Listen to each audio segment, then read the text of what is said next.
त्याच्या उद्घाटनासाठी माननीय नरेंद्र मोदी साहेब येणार आहे. संध्याकाळी मी आहे तर आपल्या मुंबईच्या बोलवा. सर्वांना कळवण्यात आलं पण एवढी आज दिसत नाही. बऱ्याच बैठकांना आपला हॉल सगळा लागतो, पण बैठकीला हॉल जास्त भरला की माणसं कमी येतात. बैठकीला कमी माणसं असली की जास्त माणसं येतात काय तुम्हाला. त्यामुळे बैठकीच्या गर्दीपेक्षाही कार्यकर्ते तरी अचानक बोलायला बैठकीला आलेले. आणि एवढंच आपल्याला कळायचं आहे की मेट्रो सिनेमा जो आहे, मेट्रो सिनेमाच्या आजूबाजूला आपल्या गाड्या लावायच्या आणि मेट्रो सिनेमापासून आपला मोर्चा यायला निघाला. बरोबर 12च्या अगोदर 12 साडेबारापर्यंत आपण तिथं पोचायचं आहे. आणि गाड्याच्या पार्किंगसाठी तो रोड किंवा आपल्या ट्रॅफिक पोलिसांनी बरोबर मिटिंग होणार आहे. त्याच्यामध्ये काय गाड्या आझाद मैदानामध्ये सुद्धा गाड्या वगैरे होऊ शकतात. तर मोठ्या संख्येनं आपल्याला त्या ठिकाणी पोहोचायचं आहे, वेळेवर पोहोचायचं आहे. आणि वस्त्या वस्त्यामधून हा मोर्चा आपल्या एका गटाचा नाही, हा मोर्चा बौद्ध समाजाचा आहे. म्हणून आपण सर्व पक्षांच्या बौद्ध नेत्यांना, सर्व गटातटांच्या नेत्यांना त्यामध्ये सामावून घेतलेला आहे. आणि महामोदी, महाविहार, मुक्ती, महामोदी, महाविहार, मुक्ती आंदोलन समिती अशी समिती बनवलेली आहे. त्याच्यामध्ये सर्व बौद्ध भिक्खू आहे, सर्व गटागटांचे लोक आहेत. त्यामुळे तयारीला लागायचं आहे. सर्वांनी आपापल्या भागामध्ये कटावर लावायचा आहे. आणि आजच्या बैठकीमध्ये ठरलेलं आहे की सगळ्या गटाच्या आपापल्या लोकांनी बैठकीत लावायचं आहे. त्यामध्ये वरती उल्लेख एवढा करायचा आहे की सर्व गट, सर्व गटागटाचे, सर्व बौद्ध समाजाचा मोर्चा आहे. आणि आपल्या पक्षाच्या वतीनं, आपल्या गटाच्या वतीनं आणि तुमच्या वतीनं प्रत्येक भागामध्ये उद्यापासून नाही पण 10 तारखेपासून सर्व भागामध्ये गटावर टाकली पाहिजे. आणि मोर्चा जो आहे तो मोर्चा यशस्वी करण्याची 90% जबाबदारी आपल्या गटाची आहे.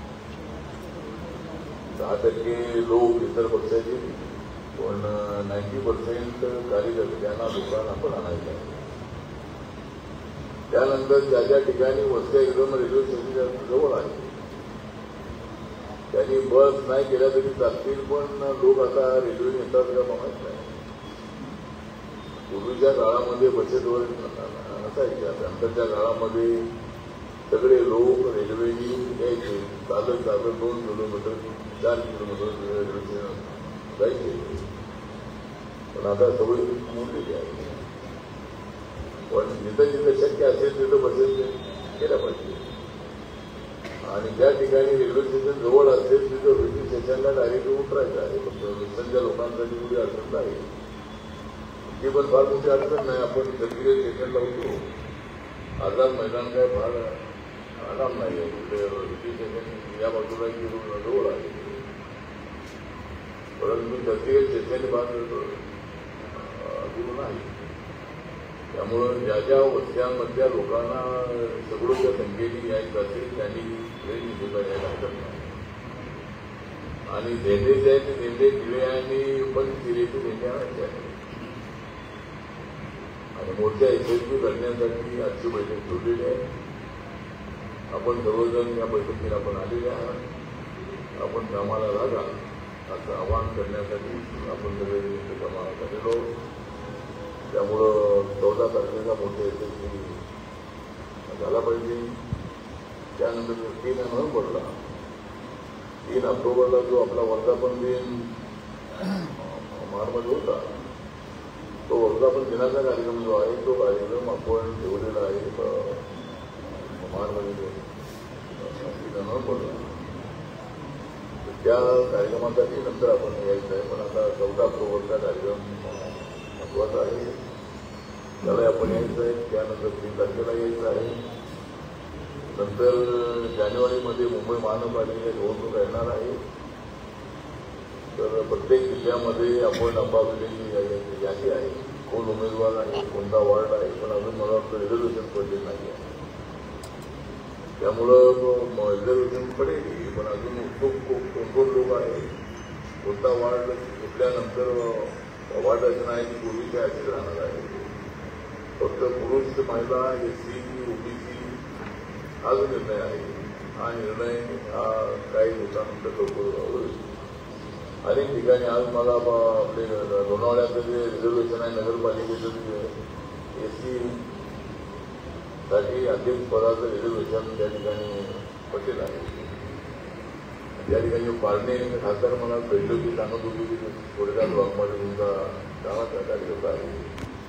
त्यामुळे आता त्या ठिकाणी जर अध्यक्षपद मिळालं नगरपालिकेचं तर 5 वर्षाचा निधी आहे. त्यामुळे अशा पद्धतीने ज्या ज्या ठिकाणी काही रिझर्वेशनपर्यंत इतर ठिकाणचा विषय आहे. पण मुंबईमध्ये सुद्धा कोण उभं राहण्यासाठी इच्छुक आहे, त्याची किती तयारी आहे, या सगळ्या बाबींचा विचार करून आपल्याला तिकीट द्यायचं आहे. आपला कार्यकर्ता आपल्या सोबत 12 वर्ष राहिलेला आहे, म्हणून आपण त्याला दिलं तर मते मिळवण्याची परिस्थिती आहे. त्यामुळं कार्यकर्ता पुन्हा असला तरी चांगली गोष्ट आहे, नवीन असला तरी तो ऍक्टिव्ह असला पाहिजे.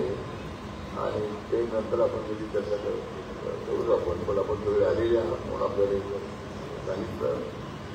आणि सुप्रीम कोर्टामध्ये जे आपले भूषण नरवडे हे तर न्यायाधीश आहे आणि त्यांच्यावर त्या ठिकाणी एका व्यक्तीने, एका ॲडव्होकेटने, जो ॲडव्होकेट वयस्कर आहे, त्यांनी जाऊन त्यांच्यावरती हल्ला केलेला आहे. त्याचं काहीतरी म्हणणं आहे, मला परमात्माने का सांगितलं, परमात्माने सांगितलं आणि ते काहीतरी आपलं सनातनीच्या विरोधामध्ये बोलले होते असं त्याचं म्हणणं आहे. जज काय असं काय कधी कोणाच्या विरोधामध्ये बोलत नाही. त्यामुळं त्या व्यक्तीने जो काही प्रकार केलेला आहे त्याचा आजच्या बैठकीत आपण निषेध करतो आहोत. आणि काही ठिकाणी जर त्यांच्या निषेधाचं जे आंदोलन अनेक ठिकाणी सुरू आहे, त्यामध्ये RPI सुद्धा त्या आंदोलनामध्ये सहभागी आहे. अशा पद्धतीचं काही ठिकाणी मीडियामध्ये आलं पाहिजे. त्यामुळे 2 ठिकाणी म्हणून प्लॅनिंग 100-200 लोकांना क्रमांक ठरवून त्या ठिकाणी निषेध त्या व्यक्तीवर अटोपी लावावा, ते दुराचा गुन्हा लावावा आणि हा प्रकार हे करण्यास आमचे दलित असल्यामुळं, बौद्ध असल्यामुळे त्यांच्यावर अन्याय झालेला आहे. अशा पद्धतीचा जो प्रयत्न आपल्याला करायचा आहे तर त्यासाठी आपण प्रयत्न करावा आणि 14 ऑक्टोबरचं आंदोलन यशस्वी करण्यासाठी आपण कामाला लागा एवढंच आवाहन करतो आणि माझे 2 शब्द संपवतो.